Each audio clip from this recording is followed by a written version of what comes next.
ഉൽപ്പത്തി പുസ്തകം 7-ാം അധ്യായം 1 മുതലുള്ള തിരുവചനങ്ങൾ. ജലപ്രളയം.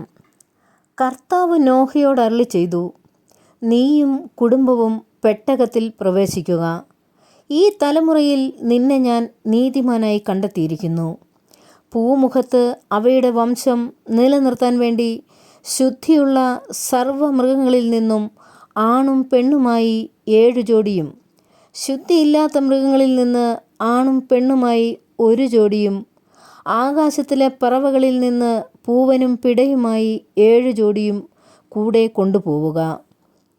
7 ദിവസവും കൂടി കഴിഞ്ഞാൽ 40 രാവും 40 പകലും ഭൂമുഖത്തെല്ലാം ഞാൻ മഴ പെയ്യിക്കും. ഞാൻ സൃഷ്ടിച്ച സകല ജീവജാലങ്ങളെയും ഭൂതലത്തിൽ നിന്ന് തുടച്ചു മാറ്റും. കർത്താവ് കൽപ്പിച്ചതെല്ലാം നോഹ ചെയ്തു. നോഹയ്ക്ക് 600 വയസ്സുള്ളപ്പോഴാണ് ഭൂമുഖത്തുള്ള വെള്ളപ്പൊക്കമുണ്ടായത്. വെള്ളപ്പൊക്കത്തിൽ നിന്ന് രക്ഷപ്പെടാൻ നോഹയും ഭാര്യയും പുത്രന്മാരും അവരുടെ ഭാര്യമാരും പെട്ടകത്തിൽ കയറി. ദൈവം കൽപ്പിച്ചതുപോലെ ശുദ്ധിയുള്ളവയും അല്ലാത്തവയുമായ മൃഗങ്ങളും പക്ഷികളും ഇഴജന്തുക്കളും ആണും പെണ്ണുമായി 2 വീതം നോഹയോടുകൂടെ പെട്ടകത്തിൽ കയറി. 7 ദിവസം കഴിഞ്ഞപ്പോൾ ഭൂമിയിൽ വെള്ളം പൊങ്ങിത്തുടങ്ങി. നോഹയുടെ ജീവിതത്തിൻ്റെ 600-ാം വർഷം 2-ാം മാസം 17-ാം ദിവസം അഗാധങ്ങളിലെ ഉറവകൾ പൊട്ടിയൊഴുകി. ആകാശത്തിൻ്റെ ജാലകങ്ങൾ തുറന്നു. 40 രാവും 40 പകലും മഴ പെയ്തുകൊണ്ടിരുന്നു. അന്നു തന്നെ നോഹയും ഭാര്യയും അവൻ്റെ പുത്രന്മാരായ ഷേം, ഹാം, യാഫെത്ത് എന്നിവരും അവരുടെ ഭാര്യമാരും പെട്ടകത്തിൽ കയറി.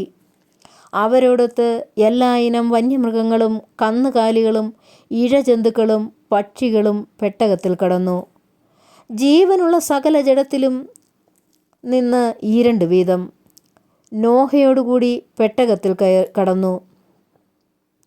സകല ജീവജാലങ്ങളും നോഹയോട് ദൈവം കൽപ്പിച്ചിരുന്നതുപോലെ ആണും പെണ്ണുമായാണ് അകത്ത് കടന്നത്.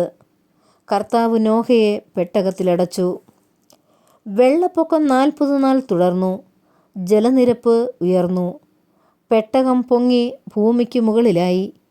ഭൂമിയിൽ ജലം വർദ്ധിച്ചുകൊണ്ടേയിരുന്നു. പെട്ടകം വെള്ളത്തിനു മീതെ ഒഴുകി. ജലനിരപ്പ് വളരെ ഉയർന്നു. ആകാശത്തിന് കീഴെ തല ഉയർത്തി നിന്ന സകല പർവ്വതങ്ങളും വെള്ളത്തിനടിയിലായി. പർവ്വതങ്ങൾക്ക് മുകളിൽ 15 മുഴം വരെ വെള്ളമുയർന്നു. ഭൂമുഖത്തു ചരിക്കുന്ന എല്ലാ ജീവജാലങ്ങളും പക്ഷികളും കന്നുകാലികളും കാട്ടുമൃഗങ്ങളും ഇഴജന്തുക്കളും മനുഷ്യരും ചത്തൊടുങ്ങി. കരയിൽ വസിച്ചിരുന്ന പ്രാണനുള്ളവയെല്ലാം ചത്തു. ഭൂമുഖത്ത് നിന്ന് ജീവനുള്ളവയെല്ലാം മനുഷ്യനെയും മൃഗങ്ങളെയും ഇഴജന്തുക്കളെയും ആകാശത്തിലെ പക്ഷികളെയും അവിടുന്ന് തുടച്ചു മാറ്റി. നോഹയും അവനോടൊപ്പം പെട്ടകത്തിലുണ്ടായിരുന്നവരും മാത്രം അവശേഷിച്ചു. വെള്ളപ്പൊക്കം 150 ദിവസം നീണ്ടുനിന്നു. നമ്മുടെ കർത്താവായ മിശിഹായിക്ക് സ്തുതി.